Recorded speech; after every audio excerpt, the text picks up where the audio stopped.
Hello and welcome to this new video on how to enable dark mode in Google Maps. So if you are new here, subscribe and press the notification bell icon so you don't miss any upcoming further videos. So firstly, you need to open the Google Maps application. It is available in Play Store, and when you are inside the interface of the Google Maps, you just have to look on the top right hand side of the screen.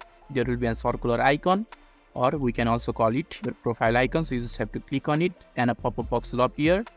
And you just have to look on the bottom part of the pop-up box, and on the second last option it says settings. So you just have to click on the settings button, and when you're inside the settings section, you will be able to see theme section. So you just have to click on the theme and a pop-up box will appear. So in order to enable the dark mode, you just have to click on the always in dark mode option and click on the save button, and your dark mode will be enabled. So this is how to easily enable dark mode in Google Maps. So if this video is helpful to you, don't forget to leave a like button. Thank you.